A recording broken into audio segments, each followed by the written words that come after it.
இந்த இடத்திலே விழித்தவனாக இந்த நிகழ்வு தொடர்பான ஒரு சில விடயங்களை இந்த இடத்திலே கூறி வைக்கலாம் நினைக்கிறேன்.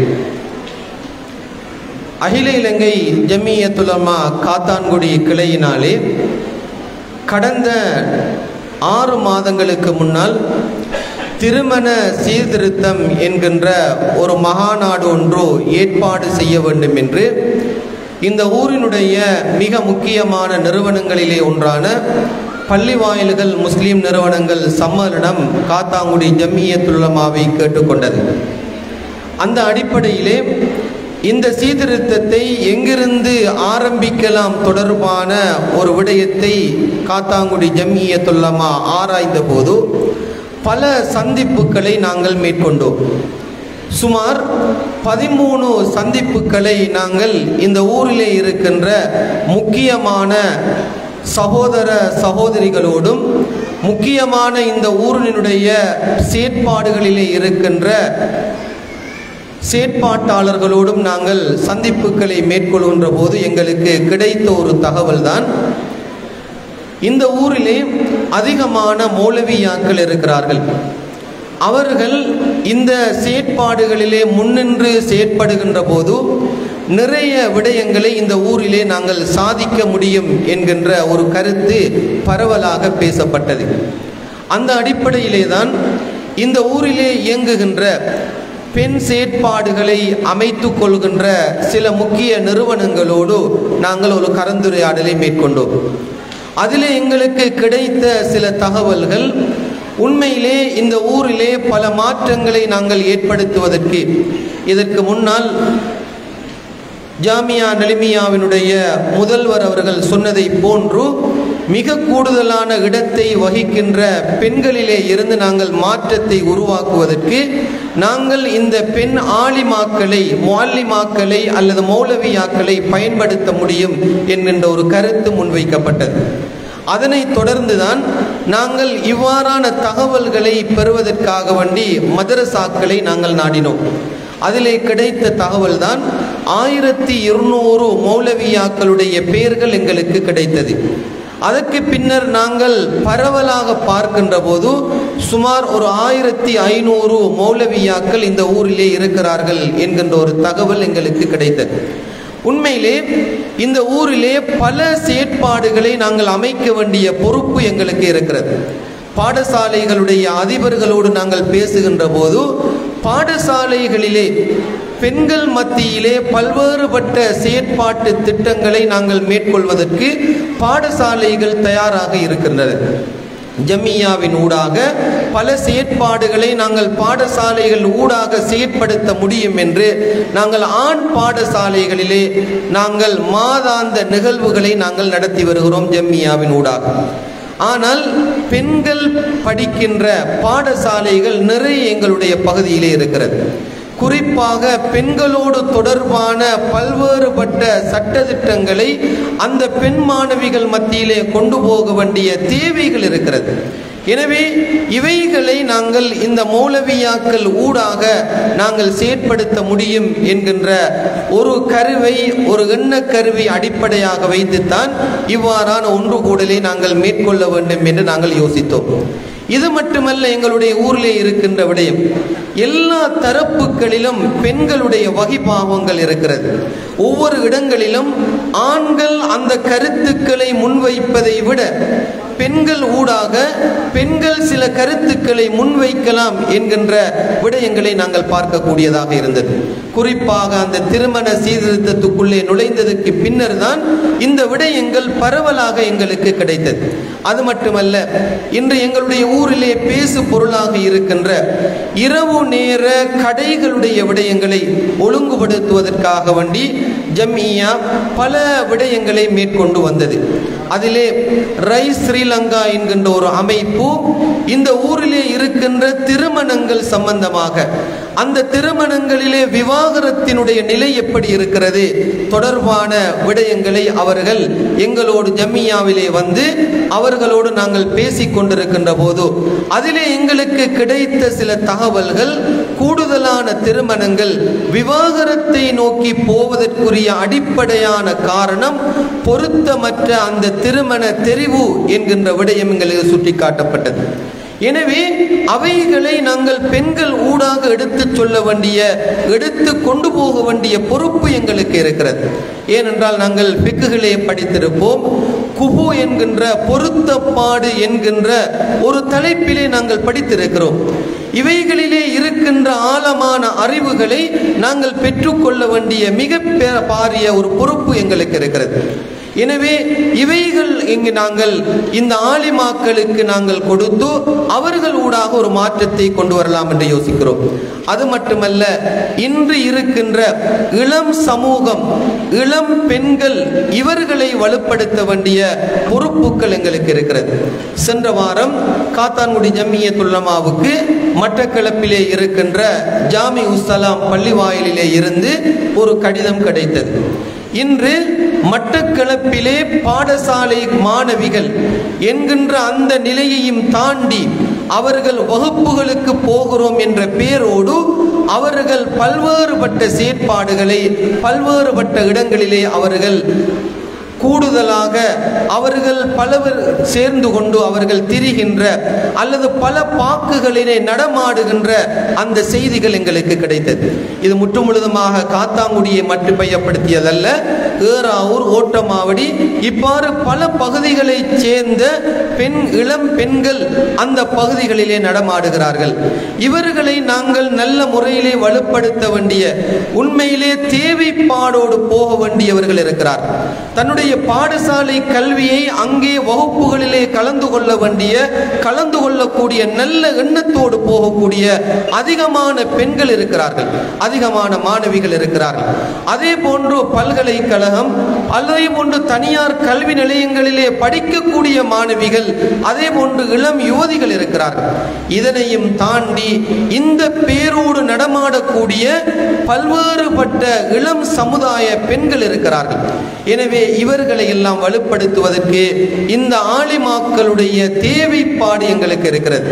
எனவேதான் இவர்களை நாங்கள் உயர்கல்வியை நோக்கி, அறிவுத்துறையை நோக்கி நகர்த்த வேண்டிய பொறுப்புகள் இருக்கிறது.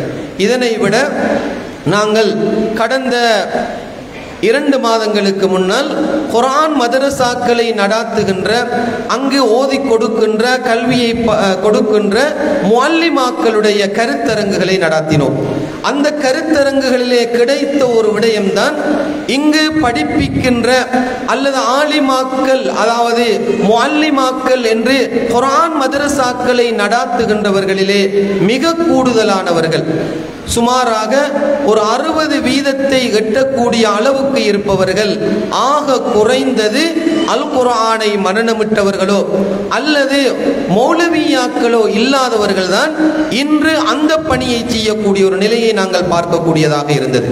நாங்கள் மாவட்ட ஜம்மியத்துல் உலமாவிலே நடைபெற்ற ஒரு கலந்துரையாடலிலே எங்களுடைய ஊருக்கு அண்மித்திருக்கின்ற சில ஊர்களுடைய நிலவரங்களை சொன்னார்கள். அந்த ஊர்களிலே குர்ஆன் மதரசாக்களை நடாத்துவதற்கு கூட இன்று மௌலவியாக்கள், உலமாக்கள் தயாரில்லாததன் காரணமாக இன்று அதனை தங்களுடைய தனியார் வகுப்புகளிலே கற்றுக் கொடுக்கக்கூடிய ஒரு பாடத்தை போன்று இன்று மாற்றி வருகிறார்கள். 60 மதரசாக்கள் நடந்த இடத்திலே 30 மதரசாக்கள் தான் இயங்குகின்றது என்று எங்களுடைய ஊருக்கு அண்மித்திருக்கின்ற பல ஊர்களுடைய செய்திகளை எங்களுக்கு சொல்லக்கூடிய அந்த செய்திகள் எங்களுடைய காதுகளிலே எட்டியது. எனவே இந்த இல்மை அல்லது ஷரியத்தினுடைய அறிவை சுமந்த நாங்கள் இந்த அமானிதத்துக்கு ஏற்ப நாங்களும் சில பொறுப்புகளை செய்ய வேண்டிய கடமைப்பாடு இருக்கிறது. எனவேதான் நாங்கள் இன்ஷா அல்லாஹ் எதிர்கால எதிர்காலத்திலே இந்த ஆலிமாக்கள் அல்லது மௌலவியாக்களுக்கு பல்வேறுபட்ட கருத்தரங்குகள் ஊடாக அவர்கள் விரும்புகின்ற அந்த துறையிலே அவர்கள் எவ்வாறு அவர்களுடைய கல்வியை இன்னும் மேம்படுத்துவதற்கு அல்லது அவர்கள் இந்த அறிவின் ஊடை வளர்த்துக் கொள்வதற்கு அல்லது அவர்களுக்குரிய வாய்ப்புகளை வழங்குவதற்குரிய ஏற்பாடுகளை இன்ஷா அல்லாஹ் காத்தான்குடி ஜம்மியத்துல் உலமா உங்களுக்கு செய்து தருவதற்கு ஆயத்தமாக இருக்கிறது. இன்ஷா அல்லாஹ் எதிர்காலத்திலே இதனுடைய செயற்பாடுகள் சம்பந்தமாக உங்களுக்கு நாங்கள் அறிவிப்போம் என்ற செய்தியையும் கூறி, உண்மையிலே இந்த நிகழ்வை நாங்கள் ஒரு குறிப்பிட்ட எந்த தொகையிலே இருந்து ஆரம்பிப்பது என்பது எங்களுக்கு ஒரு சங்கடமாக இருந்தது. 300 பேரா அல்லது 200 பேரா 300 பேரா என்று ஏற்பாடு செய்வதிலே எங்களுக்கு பல சங்கடங்கள் இருந்தது. நாங்கள் பல இடங்களிலே இந்த கருத்தரங்கை ஏற்பாடு செய்யலாம் என்று யோசித்தோம். நாங்கள் வசதியான பல ஹோல்களை ஏற்பாடு செய்யலாம் என்று யோசித்தோம். இருந்தாலும் எங்களுக்கு சரியான உத்தேசமாக இத்தனை பேர் வருவார்கள் என்கின்ற தகவல் எங்களுக்கு சரியாக கிடைக்கவில்லை. சில மதரசாக்கள் அறிவித்திருந்தாலும் எங்களுக்கு இத்தனை பேர்கள் தான் வருவார்கள் என்ற அந்த உறுதியான ஒன்றை அல்லாஹ்வுடைய உதவியினால் எங்களுக்கு அடைவது கஷ்டமாக இருந்தது. இருந்தாலும் மிக நிறைய மௌலவியாக்கள் வந்திருக்கிறீர்கள். உங்களுடைய இந்த அமானிதத்துக்கு ஏற்ப உங்களுடைய செயற்பாடுகளை அமைத்துக் கொள்வதற்கு இன்ஷா அல்லாஹ் காத்தான்குடி ஜம்மியத்துல் உலமா உங்களுக்கு எதிர்காலத்திலே சில வழிகாட்டலை தரும் என்ற செய்தியையும் கூறி, அல்லாஹு தஆலா இந்த அமர்வின் ஊடாக பூர்ணமான பிரயோசனமடைத்தை அடைந்தவர்களாக எம் அனைவரையும் ஆக்கிக் கொள்வானாக. அஸ்ஸலாமு அலைக்கும் வரஹ்மத்துல்லாஹி வபரகாத்துஹு.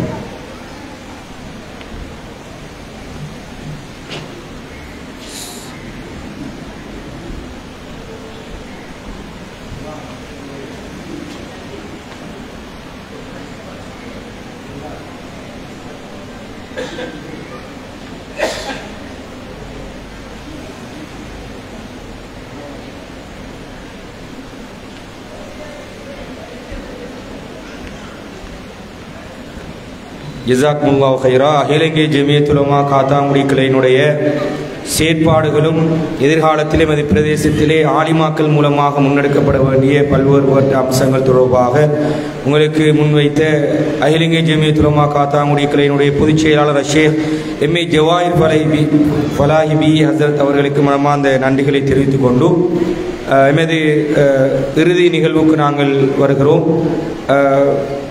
ஒரு நன்றி உரை ஒன்றை சொல்லிவிட்டு இறுதியாக எங்களுடைய உரையோடு அந்த நிகழ்வு முழுமை பெற இருக்கிறது. இந்த எமது அழைப்பை ஏற்று இங்கே வருகின்றிருக்கின்ற பேர்வலை ஜாமியா நவீமியா அரபு கல்லூரியுடைய கௌரவ முதல்வர், நாடறிந்த பேச்சாளர், அகில இந்திய ஜமியத்துல் உலமாவினுடைய பிரதி தலைவர்கள் ஒருவர் ஷேக் ஏசி அகார் முகமது நலிமி ஹசரத் அவர்களுக்கும், அதே போன்று வெலிகம பாரி அரபு கல்லூரியுடைய முதல்வரும் நாடறிந்த பேச்சாளர், தாவாவுடைய பணியிலே பல்வேறுபட்ட அம்சங்களை செய்து வருகின்ற ஷேக் அப்துல் ரஹ்மான் ஹாஃபிஸ் மல்லாஹிரி அவர்களுக்கும், இந்த ஏற்பாடுகளை செய்த அகில இந்திய ஜமியத்துல் உலமா காத்தான்குடி கிளை உறுப்பினர்கள், நிர்வாக சபை உறுப்பினர்கள், அதே போன்று எமக்கு முழுமையான இந்த மௌலவியாக்களை ஒன்று சேர்ப்பதற்கு ஒத்துழைப்பு வழங்கிய எமது அகில இந்திய ஜமியத்துல் உலமா காத்தான்குடி கிளையுடைய மகளிர் விவகார பிரிவு மகளிர் விவகார பிரிவினுடைய கௌரவ செயலாளர் உட்பட உறுப்பினர்கள், அதே போன்று எமது பிரதேசத்தில் இருந்து 5 மதரசாக்கள், பெண்கள் மதரசாக்கள், அதனுடைய அதிபர்கள், அதனுடைய முஅல்லிமாக்கள், உஸ்தாத்மார்கள், அந்த மதரசா சார்பாக எங்களுக்கு வழங்கிய அந்த வாலண்டியர் அந்த டீம் அவர்கள், அதே போன்று இங்கே சமூகம் அளித்திருக்கின்ற பெண்கள், இந்த மண்டபத்தை எங்களுக்கு வழங்கிய இந்த பாடசாலையினுடைய அதிபர் உட்பட பாடசாலை சமூகம், இந்த நிகழ்வை நேரடியாக வழங்கிக் கொண்டிருக்கின்ற அவதானி முகநூல் நேரலை ஊடகவியலாளர்கள், அதே போன்று தெளிவு மீடியா ஊடகவியலாளர்கள் அனைவர்களுக்கும் எமது மனமார்ந்த நன்றிகளை தெரிவித்துக் கொண்டு இறுதி அமர்வாக எமது மௌலவியாக்களுக்கான தஸ்கியத்துன் நஃப்ஸ் என்கின்ற ஒரு தலைப்பிலான விசேட ஒரு உரையொன்றை நிகழ்த்த இருக்கிறார்கள். வெலிகம பாரி அரபு கல்லூரியுடைய கௌரவ முதல்வர் ஷேக் ஏ அப்துல் ரஹ்மான் ஹாஃபிஸ் மல்லாஹிரி அவர்களுடைய உரையோடு துவா பிரார்த்தனையோடு இந்த நிகழ்வுகள் முழுமை பெறும். எனவே அனைவர்களும் அமைதியாக இருந்து செல்லுமாறும், தங்களுக்கு வழங்கப்பட்ட அந்த விண்ணப்ப படிவங்களை ஒப்படைத்து விட்டு செல்லுமாறும் தாழ்மையுடன் கேட்டு ஹசரத் அவர்களை அன்போடு அழைக்கிறோம்.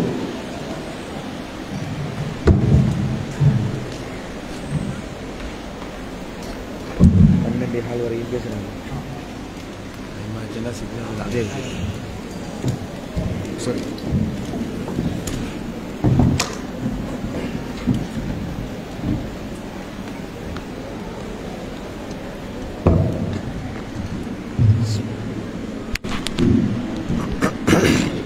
இங்கே இப்படி இங்கே வந்து பார்த்துட்டு லைவ் தான் கஷ்டமாக.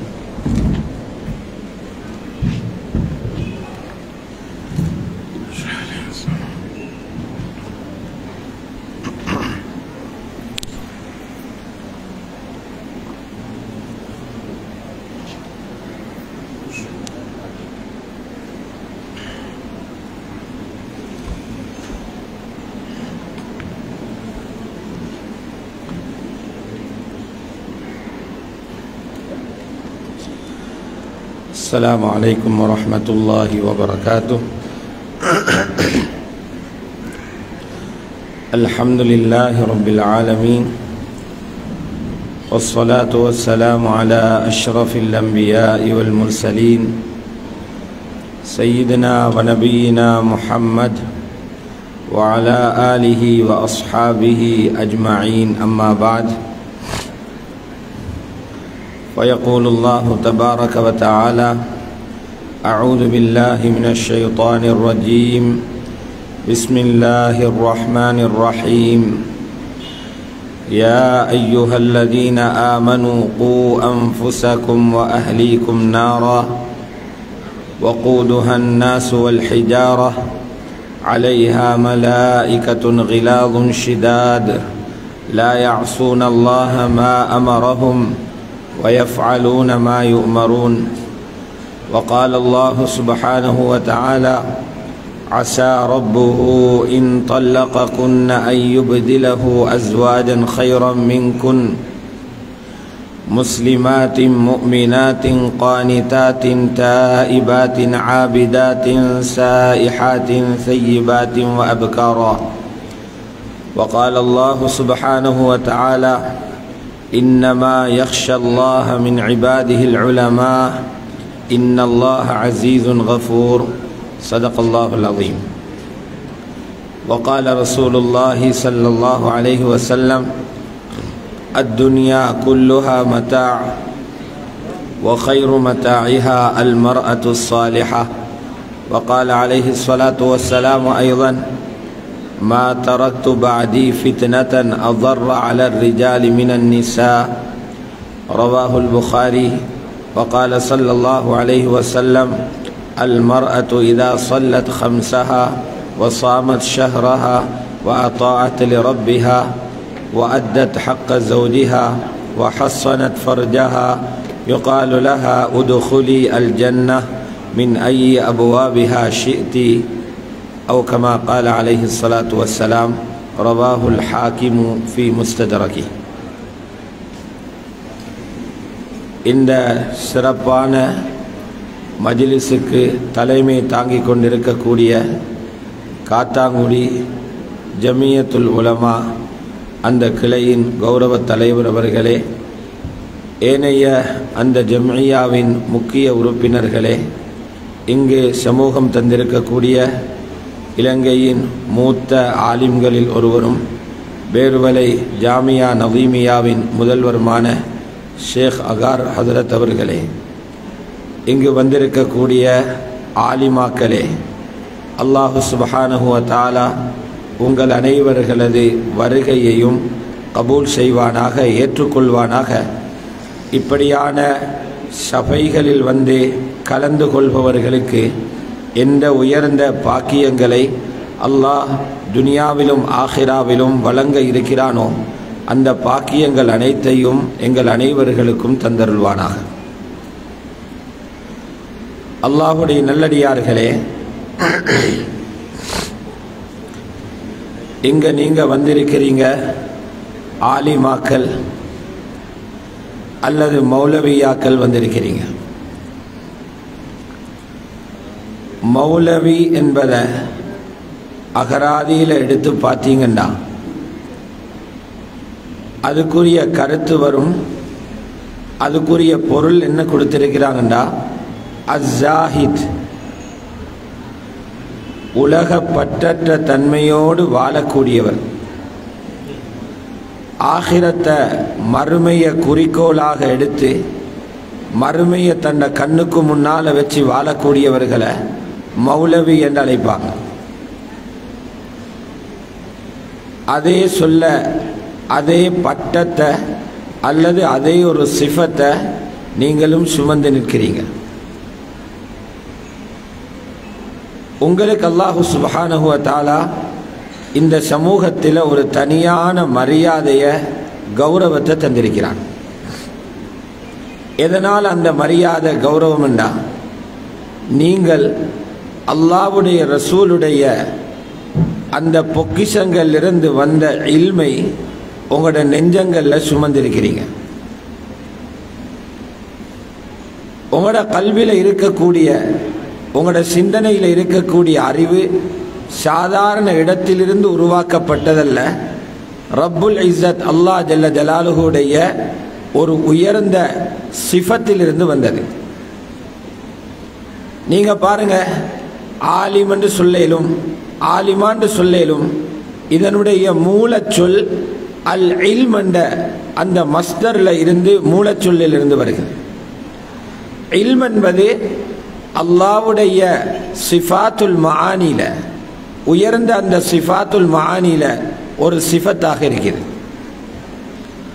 அந்த இல்மிலிருந்து வந்த அந்த ஒளிகளை, அந்த வெளிச்சங்களை சுமந்தவர்களாக, ஆலிமாக்களாக நீங்க இந்த உலகத்தில் பாக்கியம் பெற்றவர்களாக இருக்கிறீங்க. அல்லாஹ்வுடைய நல்லடியார்களே, சொல்லக்கூடிய விஷயங்களை கொஞ்ச நேரம் பேச போகிறோம். கொஞ்சம் ஒதுக்கி வேலைகள் எல்லாம் விட்டுட்டு வந்திருக்கிறீங்க. கவனமாக கேட்பீங்கண்டா, கதைக்காம வேற விஷயங்களில் ஈடுபடாமல் கவனமாக கேட்பீங்கண்டா, அல்லாஹ் ஏதோ வாழ்க்கையில் ஒரு திருத்தத்தை மாற்றத்தை உண்டாக்க இந்த முதாக்கராக்கள் காரணமாக அமையலாம். அல்லாஹ்வுடைய நல்லடியார்களே, இந்த இல்மை சுமந்திருக்கக்கூடிய ஆலிம்கள், ஆலிமாக்கள் யார்? அவர்களிடத்தில் இருந்து வெளிப்பட வேண்டிய அடையாளங்கள் என்ன? இன்றைக்கு நாங்கள் இந்த பதவிகளை, இந்த பட்டங்களை எந்த இடத்துக்கு திசை திருப்பி மாற்றி வச்சிருக்கிறோம்? ஆலிம் என்ற பட்டம் சுமந்தவர் அது ஒரு தொழிலை பெறுவதற்குரிய பட்டம் அல்ல. தொழிலை தாங்கி வரக்கூடிய ஒரு பேரல் அது. ஜொப் அடிக்கிறதுக்கு ஓதுற ஓதல் அல்லது, அல்லது சமூகத்தில் பாராட்டு பெறுவதற்கான ஒரு பட்டம் அல்ல. இது பெரிய ஒரு அமானிதம். ஆலிமாவுடைய ஆகப்பெரிய அடையாளம் என்னண்டா, ஆலிமாவண்டா அந்த ஆலிமாவை இனம் காண்றது இம்திஹான் அல்ல. பரீட்சையில் 100 புள்ளி எடுத்திருக்கிறா, சராசரி 98 எடுத்திருக்கிறா. இதை வச்சு பெரிய ஆலிமாவென்று முடிவு செய்ய இயலாது. அது உங்களோட ஃபஹம், உங்களோட விளக்கத்தையும் உங்களோட சிந்தனையையும் தான் பரீட்சை புள்ளிகள் காட்டுது. ஆலிமா என்கிறத காட்டுறதுக்குரிய அடையாளம் அதுவல்ல. அல்லாஹ் குர்ஆன்ல சொல்றான், நீங்க ஆலிமா என்று சொல்லிக் கொள்றீங்க, ஆனா உங்களை ஆலிமா என்று அல்லாஹ் பெயர் குறிப்பிட்டிருக்கிறான்னு பார்த்துக்கோங்க.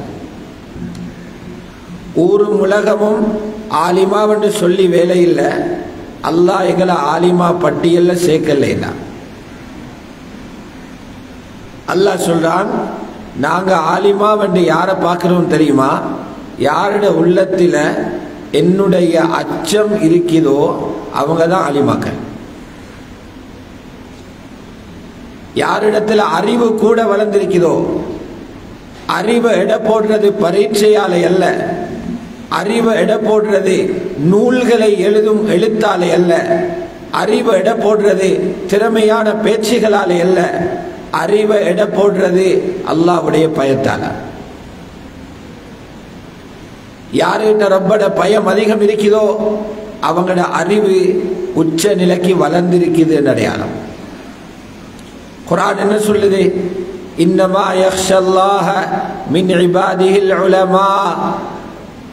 அல்லாஹ்வுடைய அடியார்களில் அல்லாஹ்வை பயப்படுறவங்க உலமாக்கள், அறிஞர்கள் என்று சொல்றாங்க. இதைத்தான் எங்கட ரசூலுல்லாஹ்வும் சொன்னாங்க.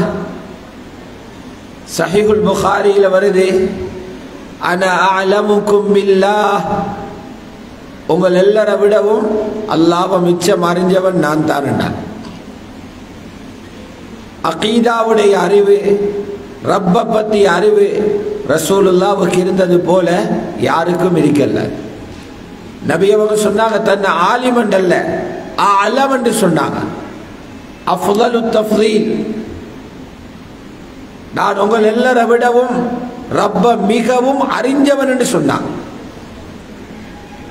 இந்த அறிவுக்கு அடையாளம் என்ன தெரியுமா? வஅஷத்துக்கும் லஹு ஹஷ்யா, உங்களிலே அல்லாஹ்வை ரொம்பவும் பயந்தவனும் நான் தான். ஆலிமாக்களே சிந்திச்சு பாருங்க, அலமோட அத்துப் செஞ்சுக்கிறாங்க அஷத்த. அலமுக்கும் பில்லாஹ் வஅஷத்துக்கும் லஹு ஹஷ்யா, உங்களிலே அல்லாஹ்வை ரொம்ப அறிந்த ஆலிம் நான், உங்களிலே அல்லாஹ்வை கடுமையாக பயப்படுறவனும் நான் தான். இந்த அறிவு உள்ளத்தோடு வாழ்க்கையோடு சம்பந்தப்பட்டது. அதனாலதான் நபி அலைஹிஸ்ஸலாம் சொன்னாங்க, இந்த அறிவை சுமந்தவங்க பெருமைப்படுறது கொண்டும் இல்லை, சந்தோஷப்படுறது கொண்டும் இல்லை, பாராட்டுகளை தேடி திரியறதுல ஒன்றும் இல்லை, தொழில்களை தேடி திரிறது கொண்டும் இல்லை. இந்த அறிவு உண்மையாக உங்களோட உள்ளத்தில் வருமாக இருந்தா எல்லாரோட சிரிப்பும் குறைஞ்சிரும், அழுக அதிகரிச்சிரும் சொன்னாங்க. சஹீஹுல் புகாரில ரிவாயத், லவ் தஅலமூன மா அஅலமு லதஹிக்தும் கலீலா வலபகைதும் கஸீரா. எனக்கிட்ட இருக்கிற இல்ம், நான் அறிஞ்சு வச்சிருக்கிற விஷயங்கள், கபரை பற்றி, மஹ்ஷர் மைதானத்தை பற்றி, அல்லாஹ் தீர்மானம் எடுக்க போற முறைகளை பற்றி, அல்லாஹ்வுடைய நீதிமன்றத்துடைய கடும் தன்மையை பற்றி நீங்க அறிவீங்கன்னு சொன்னா, அறிஞ்சிருப்பீங்கன்னு சொன்னா கொஞ்சமாக சிரிப்பீங்க, அதிகமாக அழுவீங்கன்னு சொன்னாங்க. இன்னைக்கு எங்களுக்கு இல்மு கிடைச்ச பிறகு சிரிப்பு இல்லையா கூட வருது, பெருமை இல்லையா எதிர்பார்க்கிறோம். இந்த இல்ம உலமாக்களுக்கு சொத்தாக தந்துட்டு போன ரசூலுல்லாஹ் அவங்க விரும்பினாங்க, இந்த அறிவு வந்தா அழுக அதிகரிக்கும். அழுக ஏன் வரணும்? அல்லாஹ்வுடைய பயத்தால். இன்னொரு ரிவாயத்தில் இருக்குது, ஹதீஸ்ல இருக்குது, நீங்க வீடுகள்ல சந்தோஷமாக சாப்பிட்டு கொண்டு உறங்கி கொண்டு இருக்க மாட்டீங்க, காடுகளுக்கு ஓடிடுவீங்க, எனக்கிட்ட இருக்கிற இல்மு உங்களுக்கு வந்துச்சுண்டா. ரசூலுல்லாஹ் விட்ட மட்டுமல்ல, அவங்களால உருவாக்கப்பட்ட பெண் ஆலிமாக்களும் இருந்தாங்க இந்த ஜமான்ல. இப்ப ஆலிம்களும் ஆலிமாக்களும் இருக்கிறது போல நபீட காலத்தில சஹாபா பெண்களில ஆலிமாக்கள் உருவாக்கப்பட்டிருந்தாங்க. இப்னுல் கய்யிம் ரஹ்மஹுல்லாஹ் இஅலாமுல் முவக்கிஈன்ல எழுதும்போது குறிப்பிடுறாங்க, சஹாபாக்கள்ல 132 பேர் இருந்தாங்க ஃபத்வா கொடுக்கிறவங்க. நல்லா கவனத்தில் எடுங்க, 132 சஹாபாக்கள் ஃபத்வா கொடுக்கிற தரத்தில ஃபிக்ஹில திறமைசாலிகளாக இருந்தாங்க. ஆச்சரியம் என்ன தெரியுமா? அந்த 132 பேர்ல 22 பேர்கள் பெண்கள். அந்த 22 பேர்லையும் ரசூலுல்லாஹ்வுடைய மனைவிமார்கள் 6 பேர்கள். நபி அவர்கள் தன்னுடைய 6 மனைவிமார்களை ஆலிமாவாக ஆக்கி வச்சிருந்தாங்க. இதுல இல்ம முன்னணியில இருந்து படிச்ச ஒரு பெரிய ஆலிமா தான் ஹஜ்ரத் ஆயிஷா ரலியல்லாஹு அன்ஹா. அவங்களுக்கு மதரசாக்கள் இருக்கல்ல, பாட்டை மதரசா இருக்கல்ல, ஜாமியாக்கள் பல்கலைக்கழகங்கள் இருக்கல்ல, பட்டங்கள் தாளுகளில் எழுதி கொடுக்கப்படல. ரசூலுல்லாவுடைய மனைமார்கள் ரசூலுல்லாவுடைய அந்த அறைகளில் அந்த ரூம்களில் இருந்து நபியிடத்தில் இருந்து படிச்சு கொண்ட இல்முதான் அவங்களை அறிவாளியாக ஆகிச்சு. ஹஜ்ரத் ஆயிஷாவை எடுத்து பாருங்க. இந்த உலகத்தில் எந்த ஒரு ஆலிமாவும் ஹஜ்ரத் ஆயிஷாவிட்டு இருந்த அறிவை பெற்றிருக்க மாட்டாங்க. ஒரு அறிஞர் எழுதியிருக்கிறார், ஹஜ்ரத் ஆயிஷாவிட்டு இருந்த இல்ம ஒரு பல்கலைக்கழகத்தில் போய்த்து படிச்சு முடிக்கிறதாக இருந்தா 30 வருஷமாவது செலவு செய்யணும். ஹஜ்ரத் ஆயிஷா ரலியல்லாஹு அன்ஹா குர்ஆன் ஒன்று சேர்க்கப்பட முன்னால இல்ல காலத்திலே, குர்ஆன் அச்சிடப்பட முன்னால உள்ள காலத்தில் ரசூலுல்லாஹ் பார்த்து கொண்டிருக்கும் போது குர்ஆனை மனனம் செஞ்சு முடிச்ச ஹாஃபிலா, எல்லா கிராத்திலையும் சரளமாக ஓதக்கூடிய ஆற்றல் பெற்ற காரியா, 2210 ஹதீசுகள், அதுவும் அதிகமானது அஹ்காமோட சட்டங்களோடு சம்பந்தப்பட்ட ஹதீசுகள். இந்த ஹதீசுகளை துல்லியமாக திறமையாக மனனம் செய்து அந்த ஹதீசுகளை உம்மத்துக்கு அமானிதமாக ஒப்படைச்சதனால இமாம் ஹாக்கிம் ரஹ்மத்துல்லாஹி அலைஹி சொல்றாங்க, எங்கட ஷரியாவில 4ல் ஒரு பகுதி ஹஜ்ரத் ஆயிஷா அறிவிச்ச ஹதீஸால வந்துருச்சு என்றார். முழு குர்ஆனுக்கும் தஃப்சீர் செய்வாங்க. எங்களை யாரு கேளும் தஃப்சீர் செய்ய 30 ஜுஸுவுக்கும் தஃப்சீர் செய்வாங்க. இது போக தாரீக் படிச்சிருந்தாங்க, அஹ்வாலுல் அரப், ஷிஅர்கள் கவிதைகளில திறமை காட்டினாங்க. ஃபிக்ஹில மிகப்பெரிய ஒரு பெண்ணாக இருந்தாங்க. எந்த அளவுக்கு வந்திருக்கிறதா, இமாம் ஸஹபி ரஹ்மத்துல்லாஹி அலைஹி சொல்றாங்க, இமாம் ஸஹபியை கேள்விப்பட்டிருப்போம், சிறந்த முஅர்ரிக், சியரு அலாமின் நுபலா, தாரீகுல் இஸ்லாம், அல் காஷிஃப் போன்ற நூல்களை எழுதின அறிஞர். இமாம் ஸஹபி சொல்றாங்க, உம்மத்துடைய ஏகோபித்த கருத்து என்னண்டா, இந்த உம்மத்தில் உள்ள ஆக பெரிய ஃபகீஹ் ஹஜ்ரத் ஆயிஷா தானாம். அல்லாஹு அக்பர். ஆக பெரிய ஃபகீஹ், மிகச் சிறந்த முஃப்தி ஹஜ்ரத் ஆயிஷாவா. அப்ப இந்த ஹஜ்ரத் ஆயிஷாவை பார்த்தா போதுமே எங்கட ஆலிமாக்களுக்கு. அவங்கள பார்த்துத்தானே பெண்கள் தண்ட வாழ்க்கையை சீராக்கணும். நாங்க இஸ்லாத்துக்கு வெளியில உள்ளவங்கள திறமைகளை பார்த்து அவங்கள போல அவங்கள பின்னால எங்களுக்கு போயிடாது. இவங்களுக்கு அவங்கள பின்னால போக சொல்லில்ல, அவங்களோட ஆற்றல்களை திறமைகளை பார்த்து அவங்கள போல ஆக சொல்லி எங்களுக்கு சொல்லப்படல. எங்களுக்கு சொல்லப்பட்டுச்சு, ரசூலுல்லாவை போல போங்க, ரசூலுல்லாவுடைய சஹாபாக்களை போல போங்க. ஆலிமாக்கள் மௌலவியாக்கள் நீங்க எடுங்க, உம்மஹாத்துல் முஃமினீன் முழு மூமின்களுடைய உம்மமார் தாய்மாரான சஹாபா பெண்களை எடுங்க. அதில் ஒரு விசேடமானவங்க ஹஜ்ரத் ஆயிஷா அவர்களுடைய வரலாறு வரி வரியாக படிங்க. அது போல இந்த வாழ்க்கை இருக்கிறான்னு ஒப்பிட்டு பாருங்க. உம்மத்தில பெரிய மௌலவியா அவங்க, உம்மத்தில் இருந்த பெரிய ஆலிமா அவங்க, உம்மத்தில் இருந்த சிறந்த ஃபகீஹா அவங்க. இவங்கட இறை அச்சத்தை பத்தி நீங்க பாத்தீங்கன்னா, ஹஜ்ரத் ஆயிஷா வீட்டு இருந்த இல்மு வளர வளர அல்லாஹ்வுடைய பயம் வரும் இல்லையா? ஹஷியத்துல்லாஹ் வர வேண்டுமே. அல்லாஹ்வோட பயம் வாரது தானே அறிவு வளர்த்ததுக்குரிய அடையாளம். ஹஜ்ரத் ஆயிஷாவுடைய பயத்தை நீங்க பார்த்திருப்பீங்க. புகாரி ஷரீஃப்ல கிதாபுன் நதுர் இருக்குது, நேர்ச்சை சம்பந்தப்பட்ட பாடம். இதுல ஒரு சம்பவம் வருகிறது. ஹஜ்ரத் ஆயிஷா ரலியல்லாஹு அன்ஹா தன்னுடைய சகோதரியின் மகன் அப்துல்லாஹ் இப்னு ஜுபைர் ரலியல்லாஹு அன்ஹு அவங்களோட சின்னொரு பிரச்சனை பட்டு சத்தியம் செஞ்சுட்டாங்க, அப்துல்லாவோட பேசுறதே இல்லை என்று. பின்னால் அவர்கள் சமாதானம் செஞ்சு வைக்கப்படுறாங்க. ஹஜ்ரத் ஆயிஷா பயப்பட்டாங்க, நான் சத்தியம் பண்ணிவிட்டேன், நான் நேர்ச்சை செஞ்சிட்டேன், அப்துல்லாவோட பேசவில்லை என்று, என்னால பேச முடியாது என்றாங்க.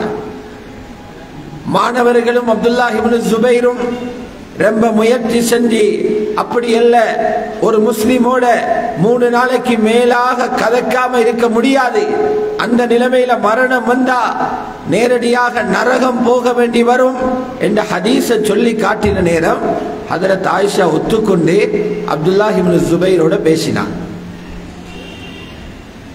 நாங்க எல்லாம் படிச்சிருப்போம், சத்தியம் செய்துட்டு முறிச்சினா, சத்தியம் செய்துவிட்டு அதை முறிக்க வேண்டிய கட்டம் வந்தா கஃபாரா கொடுக்கணும். கஃபாரத்துல் யமீன் இருக்குது, கஃபாரா கொடுக்கணும்.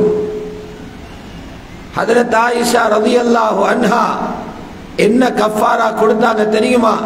சிறந்த கஃபாராவை கொடுத்தாங்க, அடிமையொன்ற உரிமை விட்டாங்க. எங்களுக்கு இருக்கிற அல்லாஹ்வோட பயம் என்ன தெரியுமா சொல்லும்? கஃபாரா கொடுத்துட்டோம் தானே, இப்ப எங்கட பொறுப்பு முடிஞ்சு, நாங்க இப்ப சுத்தம், அடுத்த பாவத்துக்கு நாங்க ரெடி. புகாரியில் அந்த ரிவாயத் இருக்குது. அடிமைய உரிமை விட்டதோடு நிறுத்தல்ல, எப்போதெல்லாம் சத்தியம் செய்துவிட்டு முறித்தேன் என்ற இந்த செயல் ஞாபகம் வருமோ ஹஜ்ரத் ஆயிஷா அழ ஆரம்பிச்சிடுவாங்க. எவ்வளவு அழுவாங்கண்டா அவர்களுடைய கண்ணீர்கள் முந்தானைய நனைச்சிருவான்.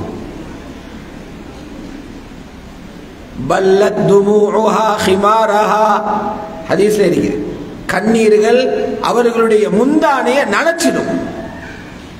நினைவு வார நேரம் எல்லாம் அழுவாங்க. ஆலிமா வென்றது கடையாளம், மௌலவியாண்டதுக்கு அடையாளம். பாவம் ஒன்று நடக்குது, பாவத்துக்கு முறையாக தௌபாவும் செஞ்சாச்சு, அதுக்கு பின்னாலையும் இந்த இல்ம தந்த ரப்புக்கு நான் மாற்றம் செஞ்சனே என்று நினைவு வரும் போது அழுகிறாங்கண்டா அல்லாஹ்ட பயம் உச்ச கட்டத்தில் உள்ளத்தில் இருந்ததால ஹஜ்ரத் ஆயிஷா அழுதிருக்கிறார். இதனாலதான் ரசூலுல்லாஹி ஸல்லல்லாஹு அலைஹி வஸல்லம் அவங்க உருவாக்கி அனுப்பின ஒரு முஃப்தி இருந்தாங்க. நபியால சர்டிபிகேட் கொடுக்கப்பட்ட, ஷஹாதா கொடுக்கப்பட்ட ஒரு முஃப்தி தான் முஆத் இப்னு ஜபல் ரலியல்லாஹு அன்ஹு. இவங்க மதரசாவிலிருந்து தஹ்சீலாகி தஹ்ரீஜ் பண்ணப்பட்டு போறது போல மதீனாவிலிருந்து யமனுக்கு அனுப்பப்படுறாங்க.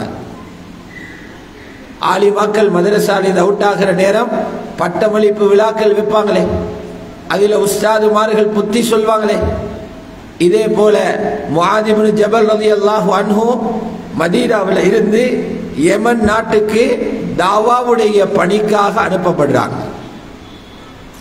போற நேரம் மேலான ரசூலுல்லாஹி ஸல்லல்லாஹு அலைஹி வஸல்லம் அந்த முஃப்திக்கு 3 விஷயம் சொல்லி கொடுத்தாங்க. சுனனு திர்மிதியில இந்த 3 விஷயங்களும் பதிவாக இருக்கிறது. உலமாக்கள் எழுதுறாங்க, இந்த 3 விஷயங்களும் உலகத்தில் இருக்கிற ஒவ்வொரு ஆலிமுக்கும் தேவையானது, ஒவ்வொரு ஆலிமாவுக்கும் தேவையானது. பொன்னெழுத்துகளால பதியப்பட்டு பாதுகாக்கப்பட வேண்டிய பொன்னான வார்த்தைகள். இந்த வார்த்தைகளை ஞாபகம் வச்சுக்கோங்க, ஆலிமாக்கள் நினைவு வைங்க. இல்ம சுமந்தோம், துனியாவிலையும் ஆகிராவிலையும் வெற்றி பெறணும் என்று, வெற்றி பெறணுமாக இருந்தால் அந்த ஆசை யாருக்காவது இருந்தா இந்த 3 விஷயங்களையும் ஞாபகத்தில் வைங்க. முதலாவது சொன்னாங்க, யா முஆத் இத்தகில்லாஹ ஹைசுமா குன்த், எங்க நின்றாலும் பாவம் செஞ்சிடவானம்ண்டாங்க. அபூ ஜஹலுக்கெல்லாம் இதை சொன்னாங்க. நபீட மஜ்லிஸ்ல இருந்து ஹலால் ஹராம் ரொம்ப அறிஞ்சு கொண்ட ஆலமுன் நாஸி பில் ஹலாலி வல் ஹராம், மனிதர்களேயே ஹலால் ஹராம அதிகம் அறிஞ்சவர் என்று ரசூலுல்லாவுடைய நாவினால சொல்லப்பட்ட முஆத் இப்னு ஜபல் என்ற முஃப்தி சாவுக்கு சொல்றாங்க, எங்கிருந்தாலும் அல்லாஹ்வை பயந்துக்கோங்கண்டா. எங்கட நெஞ்சில குத்துற மாதிரி இந்த வார்த்தை கோணும். நபி அவங்க ஆலிம் சாபு சொல்றாங்க, மௌலவி சாபு சொல்றாங்க, முஃப்தி சாபு சொல்றாங்க. மௌலவியா என்றதுக்காக பாவம் உங்களை விட்டு வச்சிடாது. ஆலிமா வென்றதுக்காக ஷைத்தான் அவன் புரோகிராம் நிப்பட்டிட மாட்டான். நப்சு உங்களை விட்டுடாது. பொதுமக்களில முயற்சி செய்யறதை விடவும் ஆலிம்களிட்ட ஷைத்தான முயற்சி கடுமை கூட. அவங்கள வழி கெடுத்தினா ஒரு சமூகத்தையே வழி கெடுத்திடலாம். அவங்கள வலாலத்தில தள்ளினா ஒரு ஊரையே வலாலத்தில தள்ளலாம். ரொம்ப கவனமாக இருக்கணும். இரண்டாவது ரசூலுல்லாஹ் பரிகாரம் சொல்லி கொடுத்தாங்க.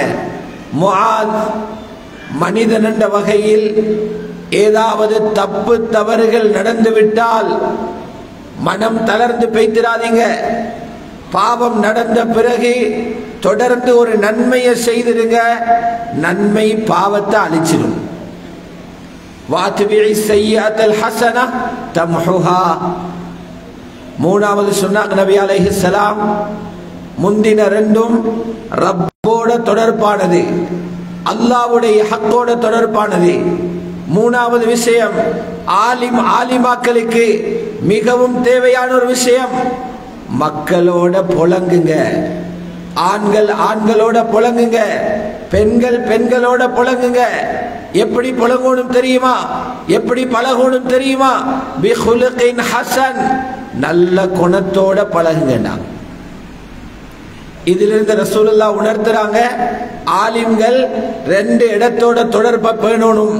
முதலாவது படைச்ச ரப்போட நல்ல தொடர்பை பேணணும். பாவம் செஞ்சா ரப்போட தொடர்பு அருந்திடும். இரண்டாவது அல்லாஹ்வோட படைப்பினங்களோட ஹலாலான முறையில யாரோடு புலங்குறதுக்கு அனுமதி இருக்குதோ அவங்களோட புலங்கணும். நற்குணத்தோட. குணம் கெட்டு பெய்தா அங்கேயும் மஹ்லூக்குகளோடுள்ள தொடர்பு அறந்து பெய்திரும். மிக அருமையான புத்திய நபி ஸல்லல்லாஹு அலைஹி வஸல்லம் சொல்லி தந்தாங்க. ஆலிமாக்களே, நீங்க சாதாரண ஆட்கள் அல்ல. உங்களோட கெட்டித்தனத்தை பார்த்து அல்லாஹ் கூலி தாரல்ல. நீங்க ஒவ்வொருத்தரும் சிறந்தவங்க. உங்களுக்கு தரப்பட்டிருக்குது குர்ஆன் ஹதீஸுடைய இல்ம். இதை சுமந்தவங்க யாரும் கியாமத்தில் வீணா போக மாட்டாங்க. இங்க இருக்கிற எந்த ஆலிமாவும் கலிமாவோட மௌத்தாக கிடைச்சா கியாமத்தில அல்லாஹ் அவங்களை கண்ணியப்படுத்துவான். சந்தேகப்படவே தேவையில்லை. முதல்ல எங்கட மதிப்பை விளங்கிக் கொள்ளணும் இல்லையா? அப்பதானே ஒழுங்கா வாழுவோம். குர்ஆன் இந்த ஆயத்தை ஒவ்வொரு ஆலிமாவும் ஞாபகத்தில் வச்சுக்கோங்க. நான் ஓத போற ஆயத்தை ஞாபகத்தில் வச்சுக்கோங்க. உங்களோட சிறப்பு பேசப்பட்டிருக்கிற ஆயத்தில் ஒரு மனிதனுக்கு குர்ஆனுடைய இல்ம ஒரு மனிதனுக்கு ரப்பு கொடுக்கிறான்டா, குர்ஆனை பாடமாக்க கொடுக்கிறான், குர்ஆனுடைய தஃப்சீரை கொடுக்கிறான், குர்ஆனை விளங்குகிற அறிவை கொடுக்கிறான், குர்ஆனின் பிரகாரம் அமல் செய்ய சந்தர்ப்பம் கொடுக்கிறான் என்றா விளங்குங்க. அல்லாஹ் உங்களை செலக்ட் பண்ணிட்டான். அல்லாஹு அக்பர். யூனிவர்சிட்டிக்கு செலக்ட் ஆகிற மாதிரி எழுதி அது யாரோ 4 பேர் சேர்ந்து முடிவெடுத்திப்பான். பாராளுமன்றத்துக்கு தெரிவாகிறது போல இல்லை, படைச்ச ரப்பு தெரிவு செஞ்சிட்டான். ثم أورثنا الكتاب الذين اصطفينا من عبادنا. ஆயத்து சொல்லுது. எங்கட அடியாறுகள்ல யாரை நாங்கள் தேர்ந்தெடுத்தோமோ அவர்களுக்கு இந்த கிதாபை குர்ஆனை அனந்திரமாக ஆக்கினோம். சுப்ஹானல்லாஹ். குர்ஆன் எங்கட நெஞ்சில தந்துட்டான். குர்ஆனுடைய இல்ம் அந்த வெளிச்சத்தை எங்கட உள்ளத்தில போட்டுட்டான். குர்ஆனுடைய உலூம்களை கல்விகளை தந்துட்டான். என்றா ரப்பு என்னை தெரிவு செய்துட்டான், செலக்டட் நான். ثم أورثنا الكتاب الذين اصطفينا من عباده. பின்னால் அல்லாஹ் தஆலா தீனுடைய குர்ஆனுடைய அறிவை எடுத்தவங்களை 3 குழுவாக பிரிக்கிறான். இங்க வந்திருக்கிற 500 பேர்லையும் இந்த 3 குரூப்பும் இருக்கேனும். ஒரு கூட்டத்தை பார்த்து சொல்றான், ஃபமின்ஹும் ஸாலிமுன் லினஃப்ஸிஹி, ஓதி முடிஞ்ச பிறகு தனக்கு தானே அநியாயம் செஞ்சு கொண்டவங்க. தஃப்சீருல் குர்துபியில் இருக்குது. அவங்க யாருண்டா சில ஃபர்லுகளை செய்வாங்க, சில ஃபர்லுகளை விட்டுடுவாங்க, சில ஹராத்தை தவிர்த்து கொள்வாங்க, சில ஹராத்தில் ஈடுபடுவாங்க.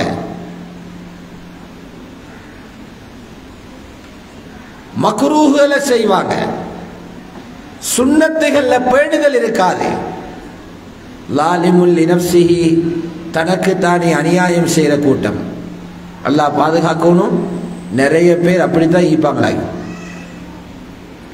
கையில குர்ஆன் இருக்குது, வாழ்க்கையில குர்ஆன் இல்லை.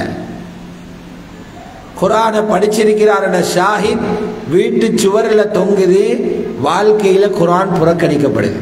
அல்லாஹ் சொல்றான் தனக்குத்தானே அநியாயம் செஞ்சு கொண்டவங்க. இரண்டாவது ஒரு கூட்டம் இருப்பாங்க, வமின்ஹும் முக்தஸித், நடுத்தரமா வாழ்றவங்க. தஃப்சீல் எழுதுறாங்க, இவங்க ஃபர்லுகளை விடவும் மாட்டாங்க, ஹராத்தை செய்யவும் மாட்டாங்க. ஃபர்ல் எல்லாம் செஞ்சிப்பாங்க, ஹராம் எல்லாம் விட்டிருப்பாங்க. ஆனா சுன்னத்துகளையும் மக்ரூஹுகளையும் முன்பின்னாயிக்கும்.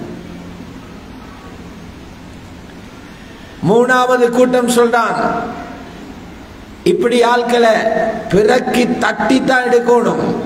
வமின்ஹும் சாபிகும் பில் கைராத், நலவுகளை எடுத்துக்கொண்டு முந்தி கொண்டு போறாக்கள். நம்பர் 1 குரூப் அவங்க தான். ஃபர்லையும் விட்டிருக்க மாட்டாங்க, ஹராத்தை செஞ்சிருக்க மாட்டாங்க, செஞ்சாலும் முறையான தௌபா செஞ்சிருப்பாங்க. சுன்னத்துகள்ல பேணுதல், மக்ரூஹன்னா ஹராம் மாதிரி பார்த்து விடுவாங்க. இப்படி பேணுதல் மிக்கவங்க.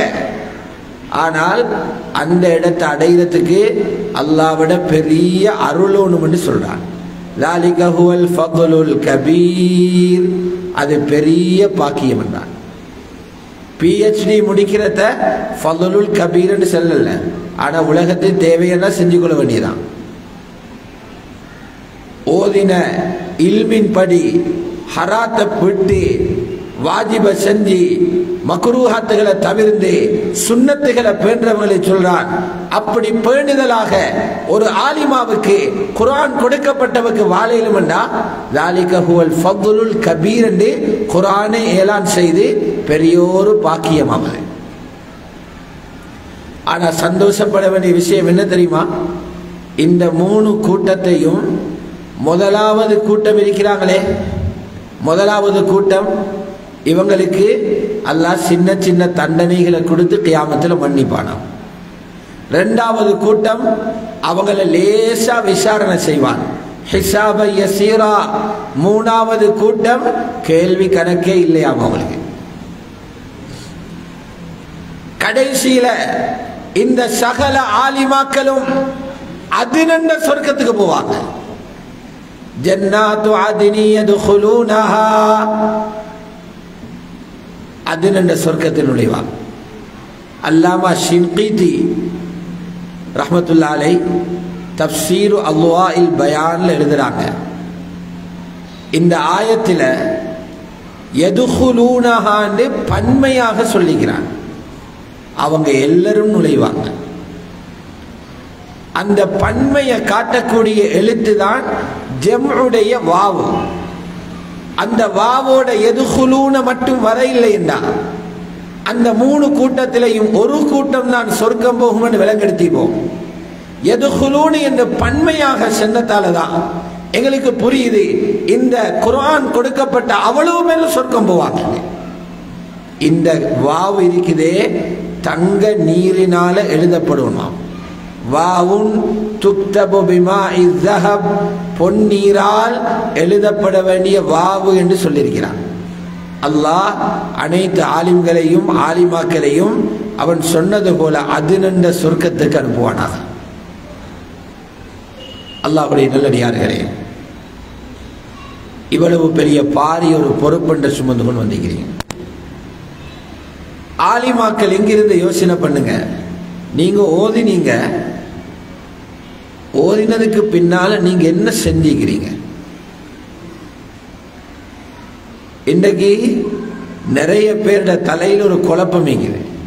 ஓதினா எங்களுக்கு ஜொப் ஒன்று தேவை. பெண்கள் ஜொப் தேடவே தேவையில்லை. ஆண்கள புறத்தால் அவங்களோட தேவைகள் நிறைவேறுதுண்டா. ஆண்கள் தான் தொழில் செஞ்சு பெண்களை காப்பாற்றணும். ஆண்களால முறையான ஏற்பாடுகள் ஆகுதில்லை என்றால் தான் ஷரியத்து சொல்லுது முறையாக நீங்க ஒழுக்கமாக தொழிலுக்கு போங்க. இன்னைக்கு குர்ஆன் ஹதீஸ படிச்ச பெண்கள தலையிலே வருகிறது, ஓதினா நாங்க ஏதோ ஒரு தொழில் ஒன்று செய்யணும். நான் தான் சொல்றேன், அப்படி அவசியமே இல்லை, அவசியமே இல்லை. உங்களில 3 வகையான ஆட்கள் இருப்பாங்க. சிலவங்க இருப்பாங்க பாடத்தில் நல்ல மகாரத்துள்ள திறமையா இருந்தவங்க. இன்னொரு கூட்டம் இருப்பாங்க பாட விஷயங்கள்ல நடுத்தரமான ஆட்கள். இன்னொரு கூட்டம் இருப்பாங்க பலகீனமான ஆட்கள். அப்ப எல்லாருக்கும் போய்த்து கிளாஸ் நடத்த இயலாதே, எல்லாரும் போய்த்து எல்லாரும் கிதாப் எழுத இயலாதே, எல்லாரும் ஃபத்வா தேட இயலாதே, தகவக்குள்ள வேலை இல்லையா செய்யணும். ஆனால் அல்லாஹ் சுப்ஹானஹு வ தஆலா ஆலிம்களுக்கு சில வேலையை வச்சிருக்கிறான், ஆலிமாக்களுக்கு சில வேலைகளை வச்சிருக்கிறான். ஆலிமாக்கள் அவ்வளவு பேரும் செய்ய வேண்டிய ஒரு பாரிய பொறுப்பு இருக்குது. திறமையுள்ளவரும் இல்லாதவரும் எல்லோராலும் செய்ய முடியுமான ஒரு பொறுப்பு இருக்குது. அந்த பொறுப்பு என்ன தெரியுமா? நீங்க வாழக்கூடிய வீட்டில சாலிஹான மனிதர்கள் சமைகிறதுக்குரிய சூழலை உருவாக்குங்க. வெளியில போக போறோம்.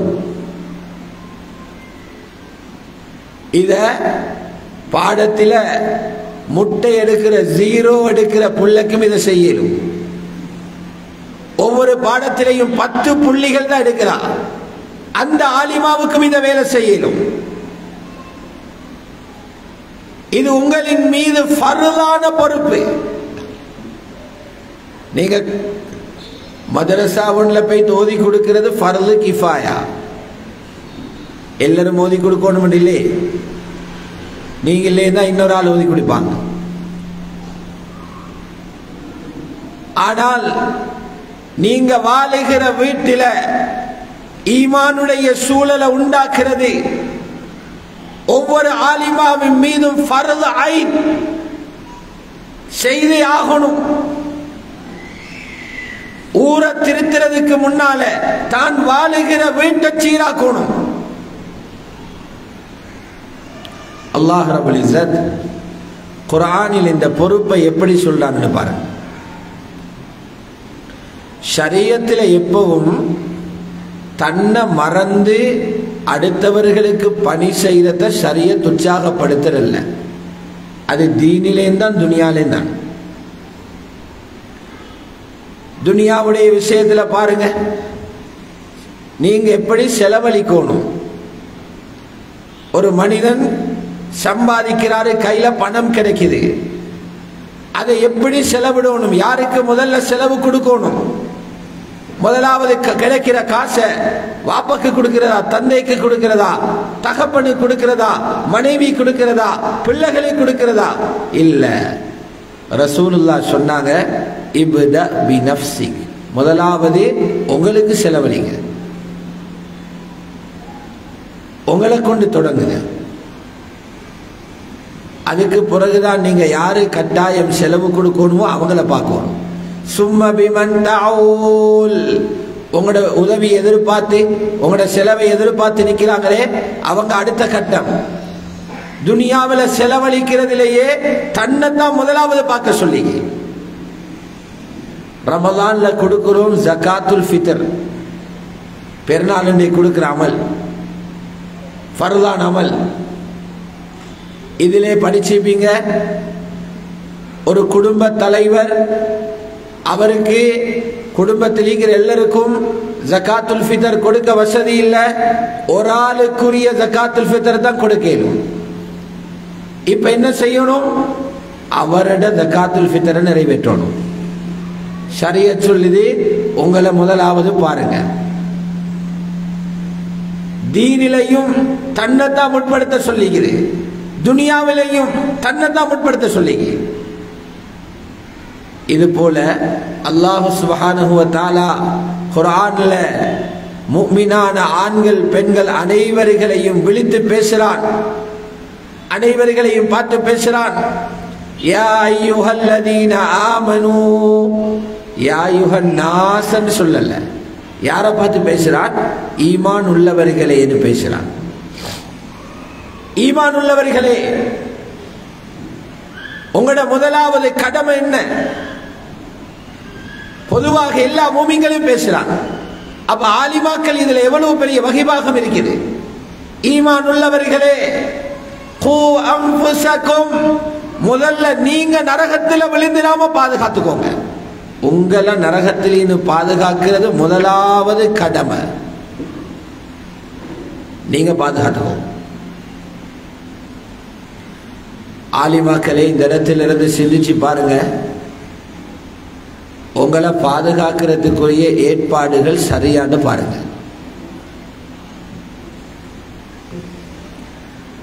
ஒரு பொது பெண்ணை பிடிச்சி அல்லாஹ் கேள்வி கேட்கிற மாதிரி எங்களை பிடிச்சா விட மாட்டான். நாங்க குர்ஆன் ஹதீஸ்ல சிறப்புகளையும் சட்டங்களையும் விளங்கினவங்க. எங்களிலிருந்து பிழை போனா எங்களை பிடிப்பான் டபலா. அதனால ஹதீஸ்ல இருக்குது, நரகத்தை ஓபன் பண்றது, நரகத்தை ஸ்டார்ட் பண்றது அபூ ஜஹலையும் ஃபிரௌனையும் வச்சல்ல. நரகத்தை ஆரம்பிக்கிறதுல 3 பேர்ல ஒருத்தர் குர்ஆனை ஓதி குர்ஆனின் படி செயற்பட்ட ஒரு ஆலிம், காரி. முன்பின் ஆச்சுன்னா பிடிச்சிருவான் எங்கேயோ. தயாரான்னு பாருங்க. யாருக்குமே மௌத்தர திகதி தெரியா, அறிஞ்சு கொள்ள வழிகளும் இல்லை. தயாராக இருங்கன்னு தான் சொல்லப்பட்டிருக்குது. நேரம் வந்தா போகவே ஒண்ணும் என்று சொல்லப்பட்டிருக்குது. குர்ஆனை படிச்ச நாங்க எந்த அளவுக்கு எங்களை நரகத்தில் இது பாதுகாக்கிறதுக்கு ஏற்பாடு செஞ்சிருக்கிறோம். முதலாவது கடமை எங்களை நரகத்தில் இது பாதுகாக்கிறது. இரண்டாவது சொல்லி இருக்கிறான், உங்களோட குடும்பங்களை பாதுகாருங்க. கணவன்மார்கள் மனைவியை பாதுகாக்கணும். மனைவிமார்கள் கணவன் பின்னால இருந்து கணவன் நரகம் போகாம பாதுகாக்கணும். 2 பேரும் சேர்ந்து பிள்ளைகளை பாதுகாக்கணும். நான் இந்த ஆயத்தை வெற்றி தான் சொன்னேன். ஊருக்கும் உலகத்துக்கு மார்க்கத்தை சொல்றதுக்கு முந்தி முதல்ல உங்களோட வீட்டில சுவர்க்கவாதிகள் தயாராகிற சூழலை உண்டாக்குங்க. எல்லாருக்கும் வீடு கட்டேலும். முஸ்லிமும் வீடு கட்டுறான், தமிழனும் வீடு கட்டுறான், கிறிஸ்துவனும் வீடு கட்டுறான். வீடு கட்டுறது கட்டித்தனம் அல்ல, வீடு கட்டுறது வாழ. அந்த வீட்டுக்குள்ள உருவாக்கி இருக்கிற சூழல் என்னன்னு பாருங்க. சூழல் எல்லாருக்கும் உருவாக்கலாது.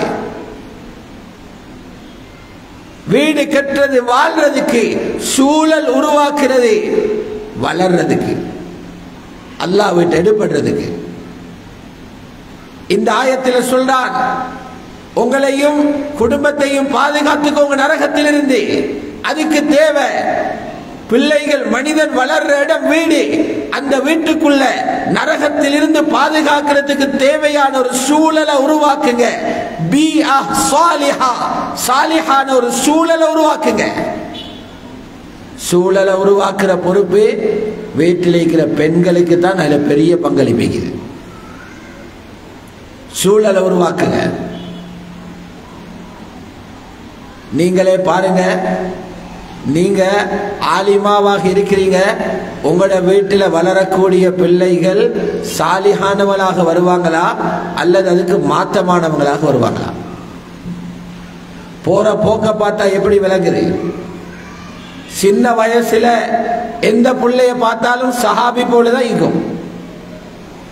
உம்மா நினைக்கிறா என் மகன் அபூபக்கர் ரலியல்லாஹு அன்ஹு மாதிரி வந்துருவான், ஷாஃபிமா மாதிரி வந்துருவான், என் மகள் ஃபாத்திமா நாயகியை போல வந்துருவா, என் மகள் ஹஜரத் ஆயிஷாவை போல வந்துருவா.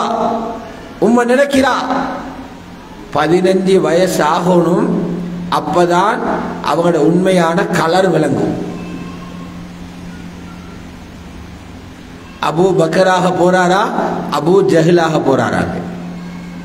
15 வயசு ஆகணும். எத்தனையோ உம்மமார் கையை கடிச்சு கொள்றாங்க, தனிமையில் இருந்து அழுது மனநோயாளியாக இருக்கிறாங்க, தற்கொலை செய்யறதுக்கு கூட உம்மமாறு பேத்திருக்கிறாங்க. புள்ளை எதிர்பார்த்தது எப்படியோ வந்திருக்குது வேற எப்படியோ. 15 வயசு வரைக்கும் உங்களுக்கு பயந்து அவன் அடக்கி கொண்டிருந்திருக்கிறான். 15 வயசுக்கு பின்னால அவங்க சுயமாக தீர்மானம் எடுக்க ஆரம்பிக்கிறாங்க. இப்பதான் தாய்க்கும் தந்தைக்கும் விளங்குது எங்கட சூழல் பிழை என்று. நீங்க விளங்குங்க, ஒரு நாட்டில தொழிற்சாலைகள் உருவாகிறதுனால அந்த நாட்டில் உள்ள பொருளாதாரம் வளம் பெறுகிறதா, அந்த நாட்டில் உள்ள சிறந்த மனிதர்களை உருவாக்கும் தொழிற்சாலைகள், அந்த நாட்டில் இருக்கக்கூடிய வீட்டு சூழல்கள். வாங்க சொல்றாங்க அமைதியாரி.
صل على سيدنا محمد وعلى آله وصحبه الصلاة القائمة آت محمد الوسيلة والفضيلة وبعثه مقاما محمودا. ஆகவே ஆலிமாக்களே, முதலாவது பொறுப்பு ஈமான்தாரிகள முதலாவது கடமை எங்களையும் எங்களோட பிள்ளைகளையும் நரகத்திலிருந்து பாதுகாக்கிறது. அதுக்கு தேவை உங்களோட வீடு மாளிகை போல இருக்கட்டும் பிரச்சனை இல்லை, அல்லது ஒரு குடிசையாக இருக்கட்டும் பிரச்சனை இல்லை. உங்களோட வீடுகளுக்குள்ள சாலிஹான பிள்ளைகள் வளர்றதுக்குரிய சூழலை உருவாக்குங்க. அதுல 90% பொறுப்பு இந்த தாய்மார்கள்ட்ட இருக்கிறது. இதை சும்மா இருக்கிற பெண்களை தெரியாது, அவங்களுக்கு குர்ஆனும் தெரிய ஹதீஸும் தெரியா. நீங்க தானே படிச்சிருக்கிறீங்க சூரத்துன் நிசா, நீங்க தானே படிச்சிருக்கிறீங்க பெண்களுடைய அஹ்காமுள்ள சூரத்துன் நூர், நீங்க தானே படிச்சிருக்கிறீங்க உலகத்தில் சிறந்த குடும்ப சூழல் உருவாக்கின உம்மஹாத்துல் முஃமினீன்களுக்கு இறக்கப்பட்ட ஆயத்துகள் உள்ள சூரத்துல் அஹ்ஸாப். அப்ப நீங்க தானே சிறந்த சூழலை இந்த 1000 ஆலிமாக்களும் 1000 குடும்பங்களும் இந்த காத்தாங்குடியில சாலிஹான சூழலை உருவாக்கி எங்கட வீட்டில இருந்து சொர்க்கவாதிகளான சிறந்த பிள்ளைகளை உருவாக்கி தாரோம் என்று முன்வந்தா முழு நாட்டுக்கும் இது முன்மாதிரியாகும். இப்ப விளங்கிக்கோங்க, உலகத்துல 1000 டிசைன்ல ஊடு கட்டையிலும் இன்ஜினியர்கிட்ட போனா புதிய புதிய டிசைன்ல வீடு கட்டி தருவாரு. ஆனா சூழல் 1000 உண்டாக்கலாம். உலகத்துல சூழல் இருக்குது 2 தான். எந்த வீட்டை எடுத்தாலும் எந்த வீட்டை எடுத்தாலும் இந்த 2ல உண்டாதான் இருக்கும். ஒன்று இருக்குது பிஆ மலக்கானியா, இன்னொன்று இருக்குது பிஆ ஷைத்தானியா. மலக்குகளின் சூழல், ஷைத்தாண்ட சூழல். நான் உங்களுக்கு சிம்பிளா சொல்லி கொண்டு போறேன், இதை விளங்கப்படுத்துறதுக்கே வேறொரு 2 மணி நேரம் வேணும். ஹதரத் இப்ராஹிம் அலைஹிஸ்ஸலாம் ஹதரத் ஹாஜரோடு சேர்ந்து மக்காவில உருவாக்கினது பிஆ மலக்கானியா. அதனால இதாஅத்துள்ள இஸ்மாயில் அலைஹிஸ்ஸலாம் பிறந்தாங்க. எங்கட ரசூலுல்லாஹ் அந்த பரம்பரையில வந்துட்டாங்க. நூஹ் அலைஹிஸ்ஸலாம் உலகத்தில் வந்த ஒரு பெரிய தாய், 950 வருஷம் தாவத்தில் ஈடுபட்டவர். அவருடைய மனைவி ஒத்துழைப்பு கொடுக்கல. அந்த வீட்டுக்குள் இருந்து கன்ஆன் என்ற ஒரு காஃபிர் உருவாகிட்டார். அது பிஆ ஷைத்தானியா. இப்ராஹிம் நபி உண்டாக்கினாங்க பிஆ மலக்கானியா, மலக்குகள சூழல். அல்லாஹ் அறுக்க சொன்னா கழுத்தை கொடுக்கிறதுக்கும் தயாரான இஸ்மாயில் அலைஹிஸ்ஸலாம் இதாஅத்துள்ள புல்ல தயாராகிச்சு. நூஹ் நபியோட மனைவி ஒத்துழைப்பு கொடுக்கல. அதோட விளைவு அந்த பெண்ணிட்ட இருந்த இனாத் பிடிவாதத்தோட அந்த புள்ளையும் வளர்ந்துச்சு. களத்தை அறுக்க வர சொல்லல, ஒன்னு அதாபில் இருந்து பாதுகாக்க கப்பல்ல ஏறு என்று சொன்னா வாப்போட வாக்குவாதம் பண்ற மகன் உருவாகிட்டான். இது 2ஐயும் பார்த்து பயந்துக்கோங்க. என் வீடு எப்படிங்கிறது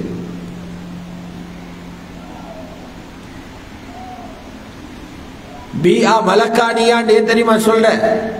அந்த வீட்டில் உள்ள பெண் அமல்களை கொண்டு அந்த நாளை நிரப்பா.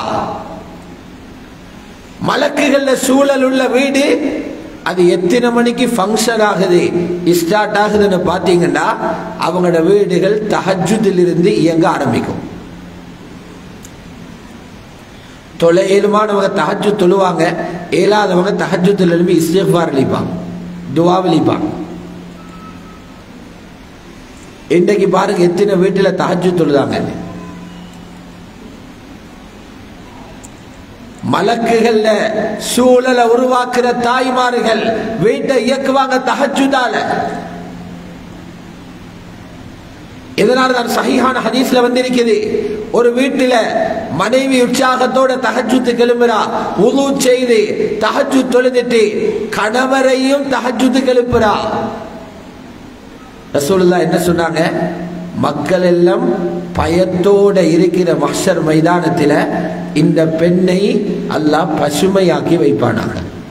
துவா கேட்டாங்களா இல்லையா?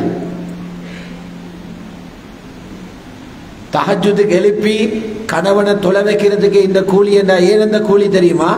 அந்த வீடு சாலிஹான சொர்க்கபுரியாக வரப்போகுது. தஹஜ்ஜுதுக்கு எழும்பி தஹஜ்ஜுத் தொழுது தஹஜ்ஜுதுல துஆ கேட்டு தஹஜ்ஜுதுல இஸ்திக்ஃபார் செய்து தஹஜ்ஜுதுல குர்ஆனை பார்த்து ஓதி இந்த 4 அமலையும் செஞ்சா இந்த அமலை கொண்டு போறதுக்கு மலக்குகள் வருவாங்க. அந்த வீட்டில் சுன்னத்து தொழுகைகள் ஒரு முஃமின் ஒரு நாளைக்கு குறைஞ்சபட்சம் 50 ரக்காத்து தொழணும். மூமின் வீட்டில் 50 ரக்காத்து தொழணும். கணக்கு பாருங்க. ஃபர்து தொழுகையே 17 ரக்காத்து இருக்குது. ஃபஜ்ர் 2, லுஹ்ரை மஸ்ரிப் சேர்த்துனா 10, மக்ரிப் இஷா 17 ரக்காத்து. சுன்னத்து தொழுகைகள் இருக்குது 22 ரக்காத்துகள் 39. நடுத்தரமாக தஹஜ்ஜுத் 4 ரக்காத்து தொழுங்க 43. லுஹா தொழுக 4 ரக்காத்து தொழுங்க 47. வித்ரு தொழுக 3 ரக்காத்து தொழுங்க 50 ரக்காத்துகள். எந்த வீட்டுல தொழுகிறாங்க? இந்த 50 ரக்காத்தையும் வானத்துக்கு கொண்டு போறதுக்கு மலக்குகள் வருவாங்க. உம்மா தொழணுமே, அப்பதானே அந்த வீடு சமையும். வீடு இல்லைன்னு அழுகிறோம், நகை இல்லைன்னு அழுகிறோம், சாப்பாட்டுக்கு வழி இல்லைன்னு அழுகிறோம். ரசூலுல்லாஹ் சொல்றாங்க, சுபஹர முந்தின சுன்னத்து தொழுக 2 ரக்காத். புகாரில ரிவாயத், துனியா கிடைக்கிறத விட சிறந்தது. ரக்காத்தல் ஃபஜ்ரி கைரும் மினத் துன்யா வமா ஃபீஹா. எங்க போச்சு? அல்லாஹ்வுடைய நல்லடியார்களே, நான் உங்களுக்கு சுபஹுடைய அமலை மட்டும் சொல்றேன். ஹதீஸ்ல படிச்சிருக்கிறது, வாழ்க்கையில இல்ல. எழும்பின உடனே ரசூலுல்லாஹ் சுன்னத்து என்னன்னு பாருங்க. படிச்சிருக்கிறோம், நாங்க செயற்படுத்தி காட்டினாத்தான் எங்கட மகள் அதுக்கு பின்னால வருவா, எங்கட மகள் அதுக்கு பின்னால வருவாங்க, என்ன கணவருக்கு உற்சாகம் வரும்.